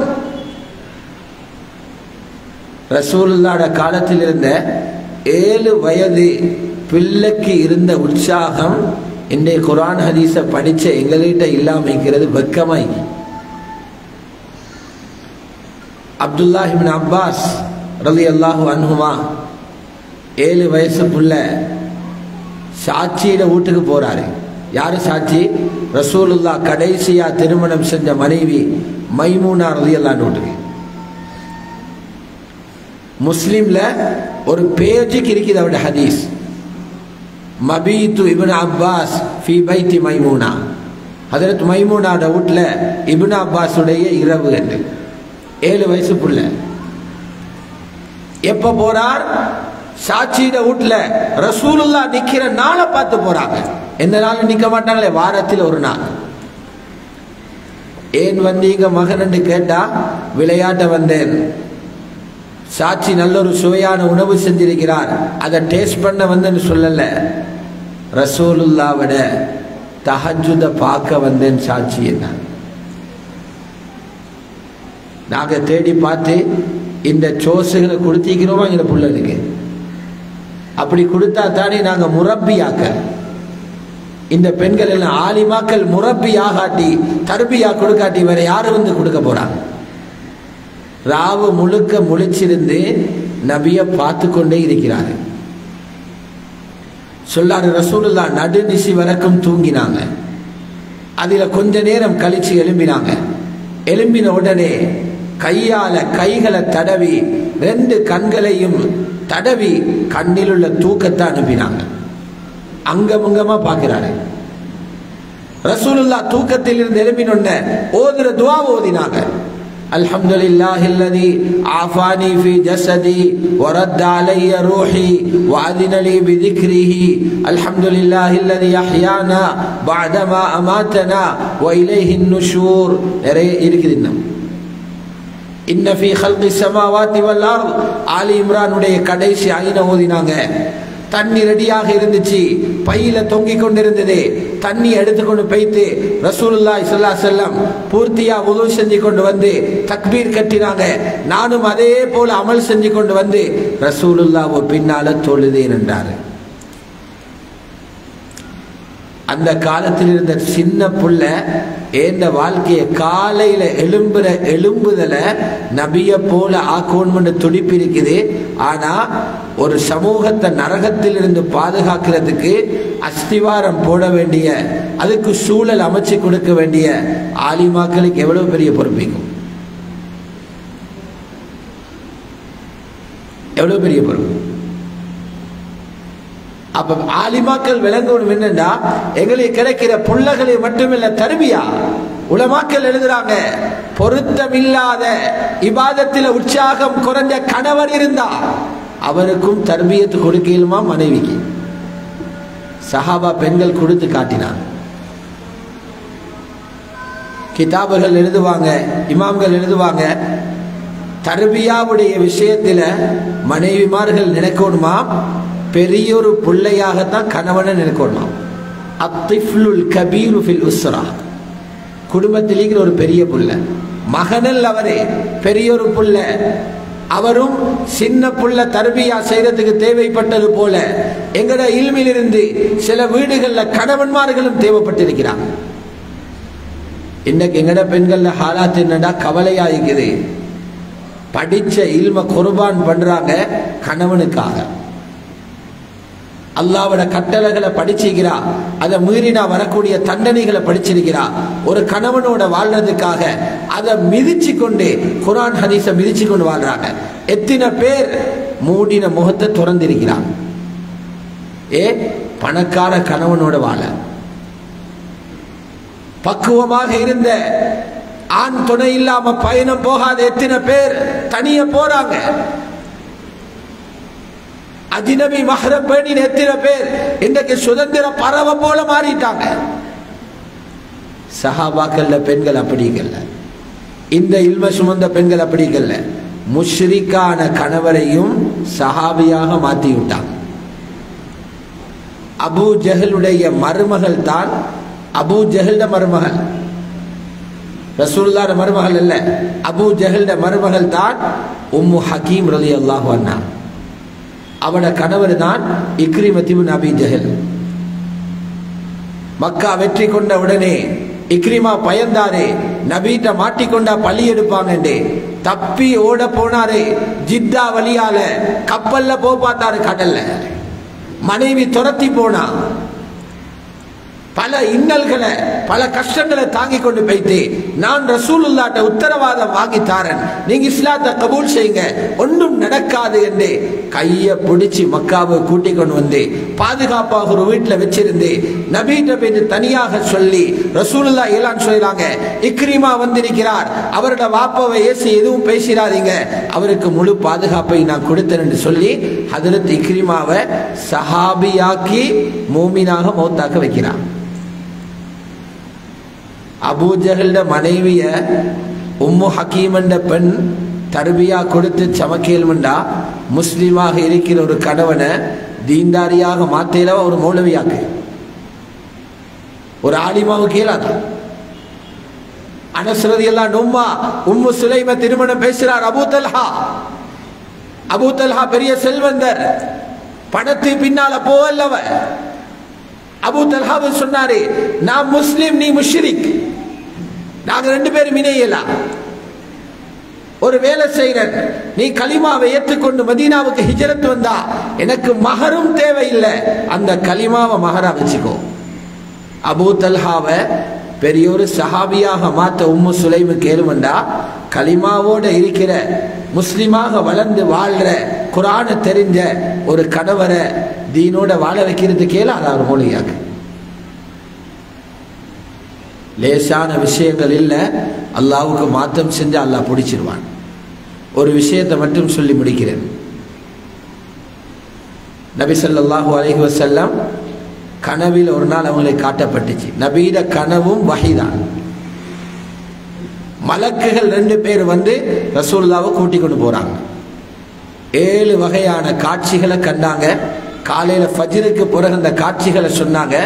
சஹீஹுல் புகாரியில கிதாபு தஅபீர் கனவு விளக்கம் என்ற பாடத்தில் கடைசி ஹதீஸ் என்ன எழுதுறாங்க? அதில் ஒரு காட்சி காண்றாங்க. ஒரு மலக்கு பெரிய ஒரு பாறங்கல்லை எடுத்து ஒரு ஆள தலையில போடுறாரு. தலை அப்படி சுக்கு நூறாக ஆகுது, தலை கலண்டு போகுது, கல்லு மோடுது. அந்த கல்லை பிறக்கி கொண்டு வாரத்துக்கு இடையில தலை சீராகுது. திரும்ப வந்து போட்டு தலையை உடைக்கிறார். ரசூலுல்லாஹ் கேட்டாங்க, என்ன கொடுமை இது, ஏன் இவரை இப்படி பண்றீங்க? மலக்குகள் சொன்னாங்க, இவருக்கு குர்ஆன் கொடுக்கப்பட்டிருந்துச்சு, தீன படிச்சிருந்தாங்க, ஆனா அது ஒரு புறமாக வச்சுட்டு அவங்களோட இஷ்டப்படி வாழ்ந்தவங்க. அந்த ஆலிமு கொடுக்கிற தண்டனை தான் இதன்னாங்க. புகாரியில கிதாபு தஅபீர் இந்த ஹதீஸ் இருக்குது. எங்களை உங்கள் எல்லாருக்கும் பயமான ஒரு செய்தி இது. ஆகவே ஆலிமாக்களே, வெளியில உள்ள சேவைகளையும் செய்யுங்க, அதை பற்றியும் பேசப்பட்டிருக்குது. அது ஃபர்லு கிஃபாயா. குர்ஆனை நீங்க பிள்ளைகளை படிச்சு கொடுக்குறீங்க, அது அமானிதம். அதை விட ஃபர்லு ஐன் உங்களையும் உங்களோட கணவரையும் பிள்ளையும் நரகத்திலிருந்து பாதுகாக்கிறது. இது கூ என்ற அம்ருடைய வார்த்தையை பாவிச்சுக்கிறான். அம்ரு பெரும்பாலான இடத்துல ஈஜாபுக்கு வரும். வகா யகி விகாயா அதனுடைய அம்ரு கி, அதுல ஜம்மு தான் கூ அன்ஃபுஸகும். அம்ரு ஹாதிருடைய வார்த்தை, உங்களை நரக நெருப்பிலிருந்து பாதுகாருங்க. அம்ரு ஈஜாப் கட்டாய உத்தரவை எல்லாம் பிறப்பிச்சிருக்கிறான். இந்த ஆயத் நினைவில் நின்று கொண்டே இருக்கும். ஆகவே அல்லாஹ் சுப்ஹானஹு வ தஆலா இந்த உலமா சபையினுடைய நல்ல முயற்சியை கபூல் செய்வானாக. எல்லா ஆலிமாக்களிலும் இருந்து முழுமையான பிரயோசனத்தை அவர்களுக்கும் அவர்களது குடும்பங்களுக்கும் சமூகத்துக்கும் கொடுத்து வலாலாத்துகளையும் பாவங்களையும் சமூகத்திலிருந்து முற்றும் முழுதாக நீக்கி சாலிஹானவர்களை உருவாக்க அல்லாஹ் இவர்கள் அனைவர்களையும் சபபாக ஆக்குவானாக. அல்ஹம்துலில்லாஹி ரப்பில் ஆலமீன். اللهم صل على سيدنا محمد وعلى آل سيدنا محمد وبارك وسلم عليه. اللهم اغفر لنا ذنوبنا وخطايانا كلها. اللهم آت نفوسنا تقواها وزكها أنت خير من زكاها، أنت وليها ومولاها. اللهم أحسن عاقبتنا في الأمور كلها وأجرنا من خزي الدنيا وعذاب الآخرة. توفنا مسلمين وألحقنا بالصالحين. اللهم اجعلنا هادين مهتدين غير ضالين ولا مضلين. اللهم إن قلوبنا ونواصينا وجوارحنا بيدك لم تملكنا منها شيئا، فإذا فعلت ذلك بنا فكن أنت ولينا واهدنا إلى سواء السبيل. اللهم اهدنا إلى سواء السبيل. اللهم اهدنا إلى سواء السبيل.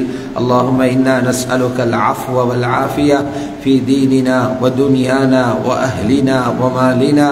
اللهم استر عوراتنا وآمن روعاتنا. اللهم إنا نعوذ بك من زوال نعمتك وتحول عافيتك وفجاءة نقمتك وجميع سخطك يا أرحم الراحمين. ظلمنا أنفسنا وإن لم تغفر لنا وترحمنا لنكونن من الخاسرين. يا الله எங்களுடைய பாவங்களை மன்னித்தருள்வாயாக. தெரிந்தும் தெரியாமலும் செய்த குற்றங்களை தவறுகளை மன்னித்திரு யா அல்லாஹ்.